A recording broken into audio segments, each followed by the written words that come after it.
WOCA. Ocala.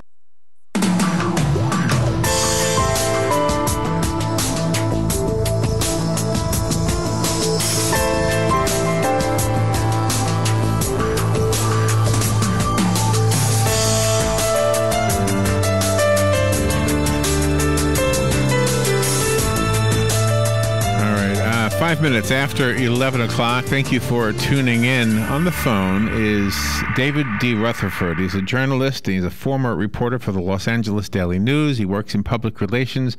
He teaches journalism, and he is on the phone to talk about a book called The Wright Stuff. He wrote The Wright Stuff. I think the actual writer is Victor Wright, though, W-R-I-G-H-T.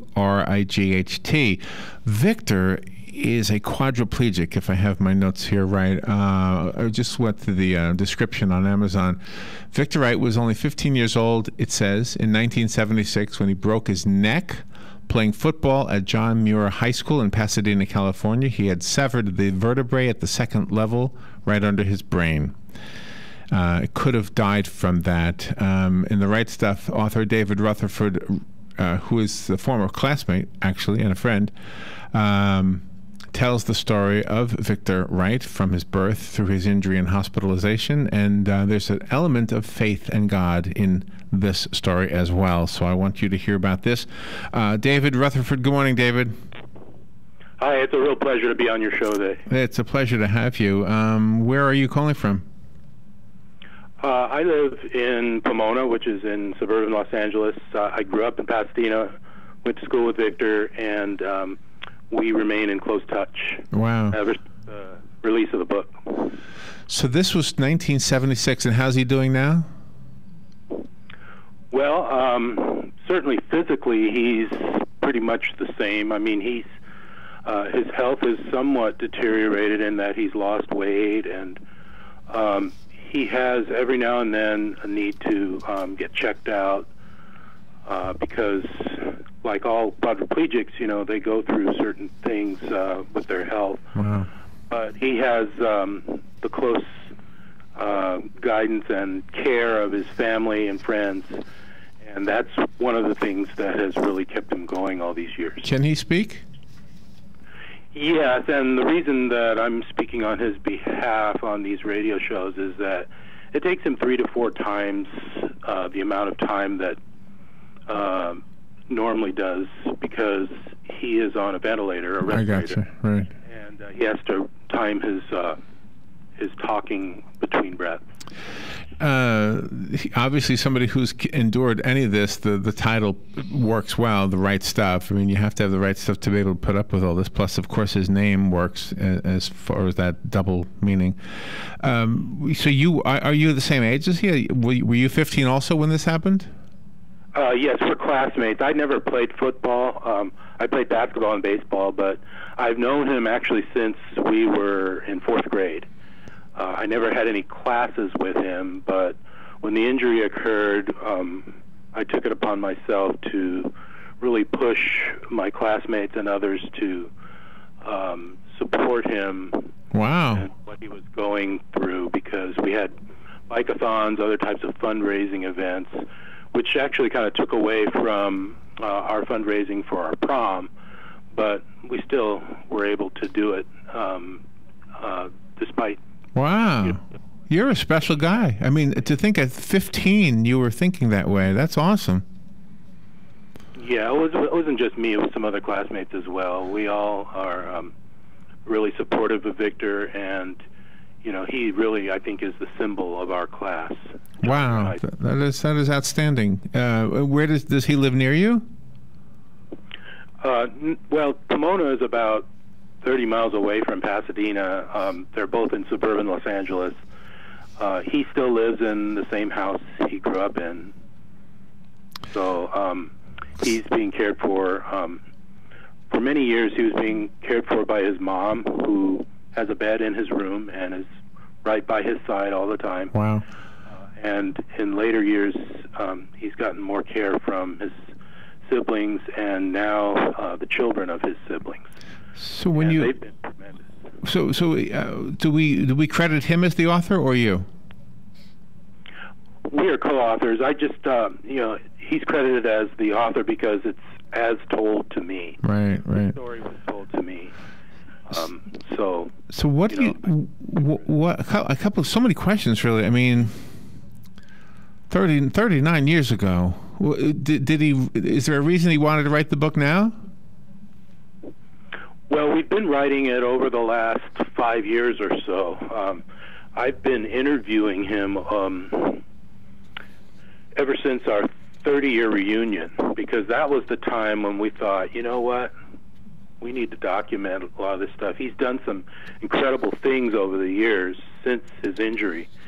He graduated with a college degree, which took him 10 years to earn through a program for people with disabilities. He also became an ordained minister a couple of years ago. Wow. And back in 2004, he co-founded a nonprofit charity, which, by the way, as we speak, is working with the crisis that's going on right now in Nepal. It's called Family of Friends International. And people can visit the site by going to victorjwright.com or familyoffriendsinternational.org. Okay. It's a charity that basically helps and provides relief supplies and resources to children who have lost their parents in natural disasters abroad. Oh my goodness! So we're basically. I mean, there's part of this message is that sports can be dangerous, but I mean, what do we do about that? We can't stop. I mean, you don't want people to stop doing sports. Right, and I've talked to him about this. He told me he was interviewed by. He received a mail survey from the University of Pennsylvania about sports injuries, and they asked this question that was posed to people: should parents allow their kids to play high school football, or are the risks too high? And his response to that is, they should allow their kids to play under certain conditions. Certainly, the game has gotten more exciting to watch. Players are bigger, stronger, faster, but there are certain risks, and certainly he is proof positive of that. But number one, he says that kids must want to do it for themselves, not just for their parents or family members or friends. There must be a burning desire in their hearts. And he had that burning desire since age 7 when he saw the pregame interview with O.J. Simpson at the 1968 69 Rose Bowl game. Right. Do you know what I often wonder, and I don't know if this came up at all, and I was a victim of this victim is a bad choice of words, just so you know, I'm not a victim of anything. But I mean, how do I say this? Rock and roll music affected me the way sports affected Victor.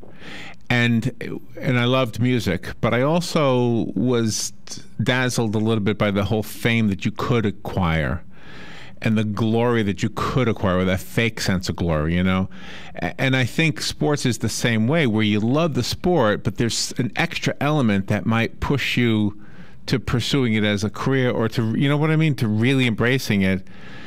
And I think if you pursue sports just as a sport, without the glamour or the glory or whatever that stuff is called, the artificial part of it, I mean, you're still at risk of hurting yourself, but I don't know. Do you want to comment on that at all? Sure. Did that play a role in his?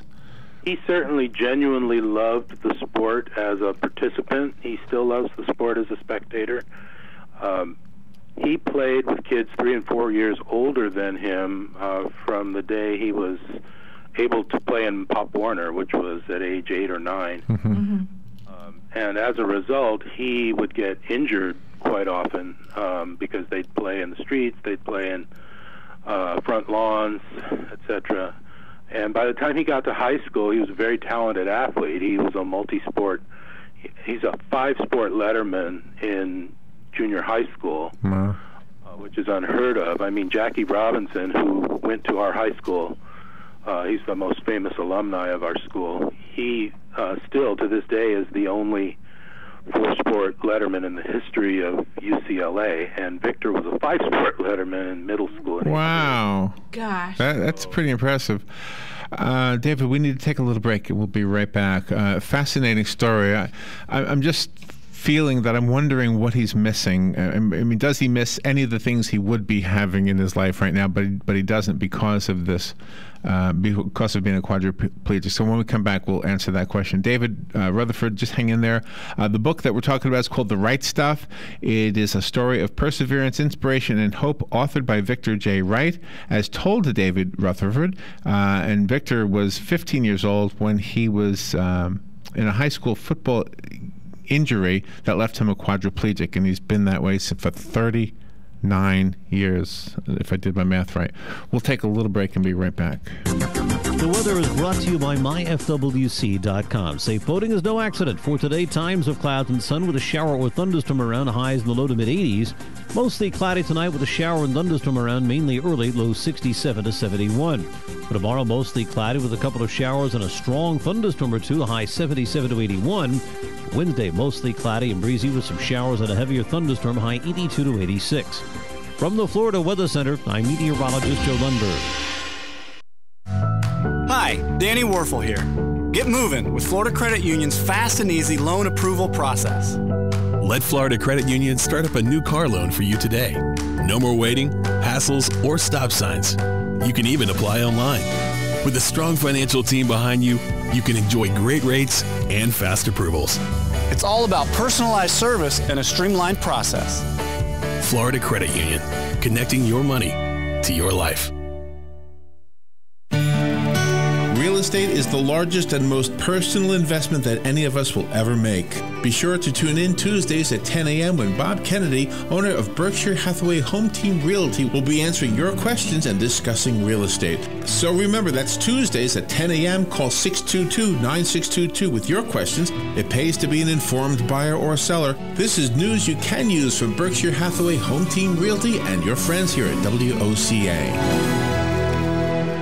All right, 17 minutes after 11 o'clock. There is never enough time when we have one of these great interviews. This has been a really good morning. David Rutherford is on the phone with us right now. His story is just is so beautiful because there's this whole obvious friendship that surpasses friendship. I mean, this is love. I mean, there's no other way to say it. And at 15, to have the insight. I mean, he was humbled when I pointed that out. He said, "No, it wasn't just me. It was me and the other guys." But still, the other guys too. I mean, what a gesture of love, and what a great two men that we're learning about here: David Rutherford and Victor Wright. Victor Wright is current. Can he get around? Is he in a wheelchair? Yes, he's wheeled into events when he shows up to public functions. For example, he was inducted into our high school's Hall of Fame in 2007, I believe it was. He's attended all of our high school class reunions, and he gets around. He just has to have a lot of that stuff mobily available. Electrical hookups for his ventilator and others. So, he does participate in a lot of functions related to the high school and our class. See, your relationship is so close. It's not like you just walked in as a journalist and did an interview and it might have changed you. So that's my pre-statement before I ask you this. Did the writing of the book change you at all? Did you learn something about Victor that you never knew just from the fact of writing the book? I'm always learning something about Victor from Victor. I'm learning a lot about life from his experiences, his philosophies, and certainly, I'm going through some rough times myself. I've been unemployed for a year, but whenever I wake up in the morning and I think of him, I think of how wonderful life is. It can't be as bad as what he's dealing with, but he's always put a spin on it as a positive. Really? It's made him a very positive person with a tremendous outlook on life. Do you think his injury would have been so severe back then if they would have had the different kind of football equipment and helmets that they have now? Well, I think it was more the timing of what happened. Just to give you a brief review of what happened in the incident, he was playing tailback at the time, and he was injured. He had a sore knee from practice on Monday before Friday afternoon's game. So he was put in there actually as a decoy because the starting tailback was declared ineligible because he lived outside of the school district. And Victor had already told the coaching staff that he was hurt and that he wasn't going to be able to play. He wanted to play, but because of the injury, he didn't feel he was able to. But they decided to use him as a decoy because you got to keep the defense honest. I know that Florida is such a hotbed for football talent. We know that, and so there are a lot of football fans out there that understand what I'm talking about. Right. So when the play was botched, it was a 3rd down and 40, and obviously they weren't going to him because he was hurt. And also they were throwing a lot of penalties on our team. But on 3rd and 40, the quarterback launched a bomb, which was picked off by a safety, and of course the offense becomes the defense at that point. And Victor is heading towards the safety, and in the pileup he tries to jar the ball loose, but because his knee was sore, he didn't get proper leverage, and as a result he did not hit him squarely, and that's what was wow, breaking of the C2 and C3 of and that hit the spinal cord, and there was swelling. Wow. And eventually that was what caused the paralysis. It was the swelling that occurred, and it took them an hour to get him to the hospital, to the emergency room, because back then there was no 911 emergency service. There were no ambulances on site, no EMTs at the game. So it was just a matter of them trying to get a hold of his parents, trying to get a hold of an ambulance, and by the time that happened, he was, 40 minutes had gone by before they had come out. There weren't proper personnel out there to make decisions. Right. Catastrophic injury like that. Oh my gosh! So it was a bad situation. Some of the things that you just talked about, him helping out with the earthquake that we're talking about today. Mm-hmm. I mean, that's pretty astute. I mean, he's familiar with. Does he pay attention to some of the, the more superficial things like pop culture, that kind of stuff? Oh yeah, he watches television. He socializes with friends and relatives. Right. So I mean, his life, other than not being able to move from the neck down, is pretty normal. But again, he's a pretty extraordinary guy. Does this is? I hope this isn't out of line, but does he have a romantic life? Does he have a lady? Yeah, he's had a long-term relationship with a friend of his. Oh, that's good. And that's kept him going as well. Just because it's more of, I think, a relationship in God than anything else. Right. It's not really as physical a relationship as it is spiritual. But his friends, his girlfriends, have been very close to him. The book, for those just tuning in, is titled "The Right Stuff." It's the credits actually go to two people: the gentleman we're talking to, David Rutherford, and the book, the person the book is about, Victor J. Wright, who is not doing the interview because he's on a ventilator and it's very difficult to speak. And also because of the fact that he's a quadriplegic. He was injured in 1976 in a high school football game, and you probably just heard the detailed story of how that happened. So the decision was made to write a book. You guys went and had it published, and I went online to Amazon, and you guys have nothing but 5-star ratings, so that's outstanding. It's also available as a Kindle book for a very low price. I see it for $3.99 on here on Amazon. Right, and we're making it available on ebook and audiobooks as well. Oh, that's him on the cover right there. Oh, I'm looking at his picture right now. I like the question that you were posing before we took the break. Was there anything missing? I'm curious about Oh, that gosh. answer. I meant to ask that. Yeah, when you look out the window and you see couples walking hand in hand, I kind of asked you about his romantic relationships, but anything, driving, traveling, I don't know, the things that we take for granted, is there any, what is his philosophy about not being able to do those things, or does he do them and I'm just not understanding how?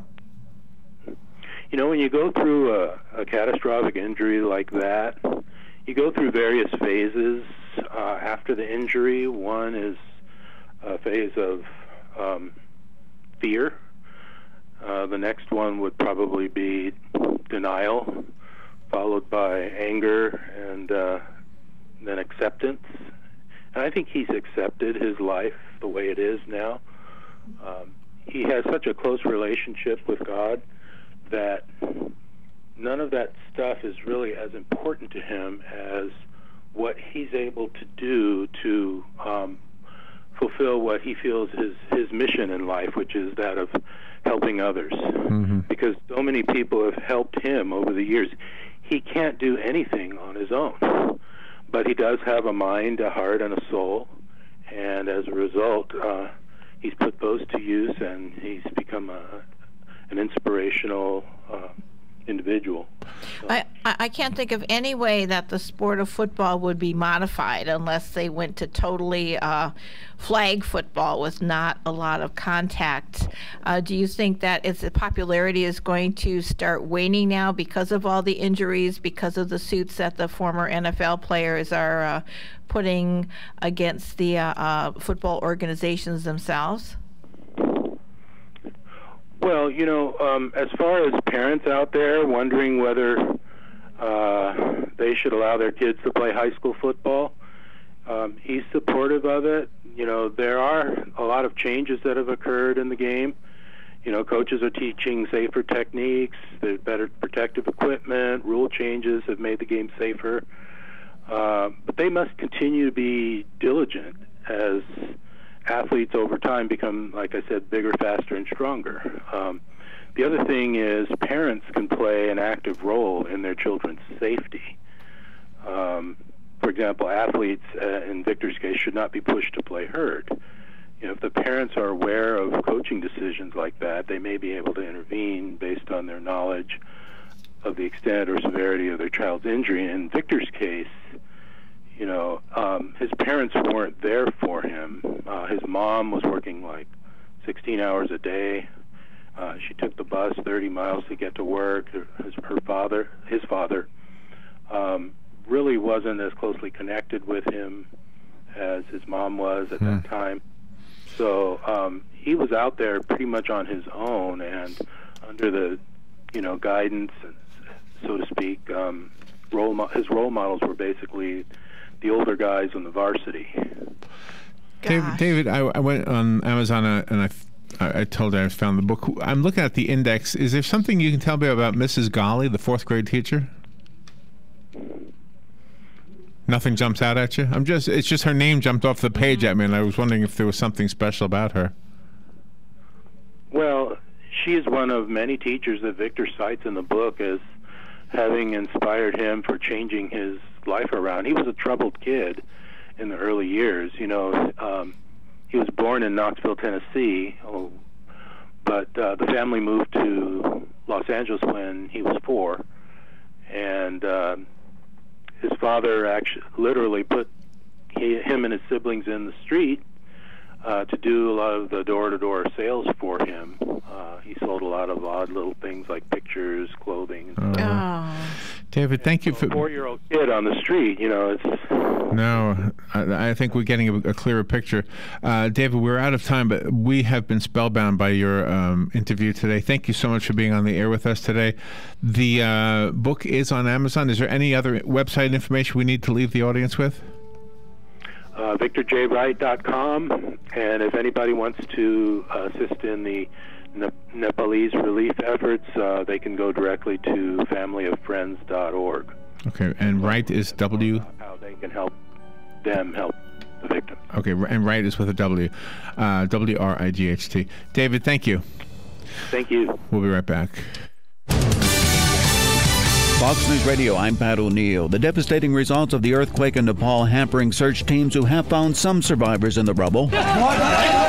3,700 confirmed dead, and it's feared that the number will climb. Saturday's powerful tremor hit the capital Kathmandu and surrounding areas hard, and it's now feared mountainous villages may have been decimated by the quake. Fox's David Piper. The search goes on in Mobile, Alabama, where a storm capsized several sailboats during a regatta. Coast Guard Captain Duke Walker says more bad weather isn't helping. So I want to encourage all private boaters, Good Samaritans that helped us in the search yesterday, to please stay on land today. 2 bodies have been found, 4 people still missing.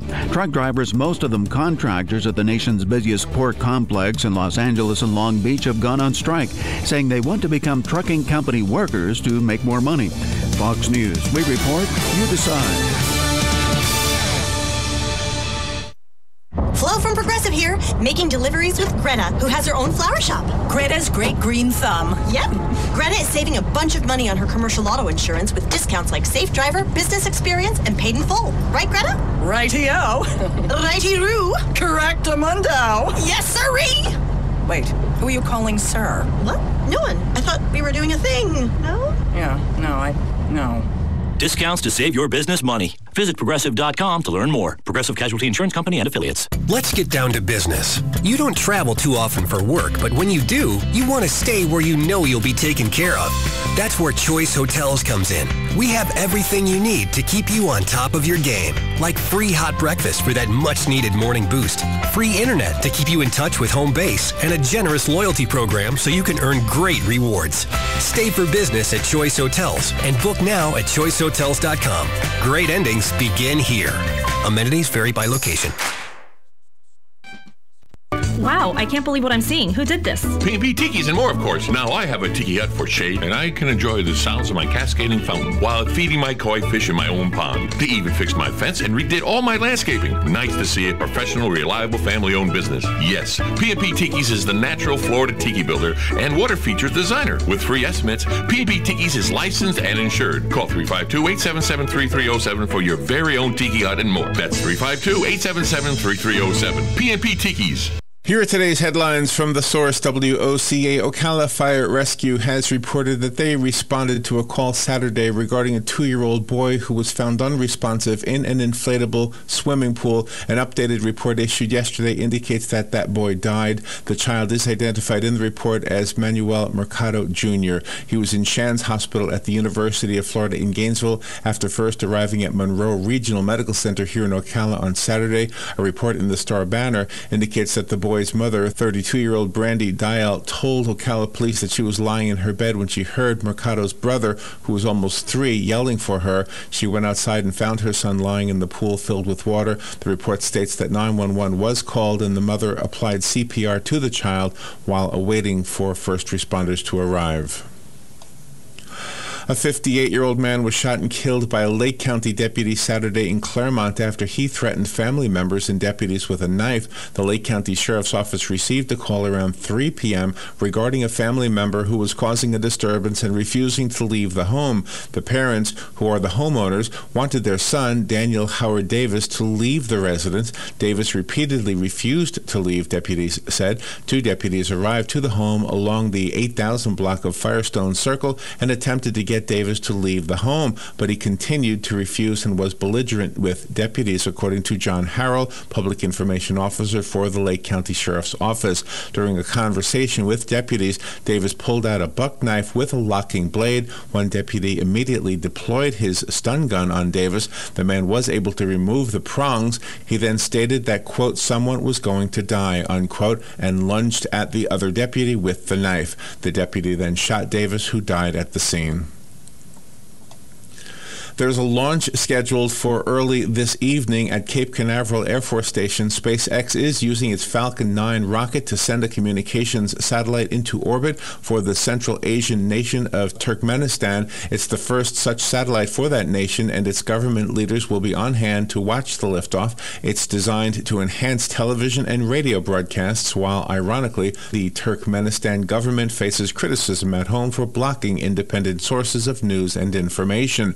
The satellite was built by the French-Italian manufacturer Thales Alenia Space. The launch window opens at 6:14 p.m. Eastern Time this evening.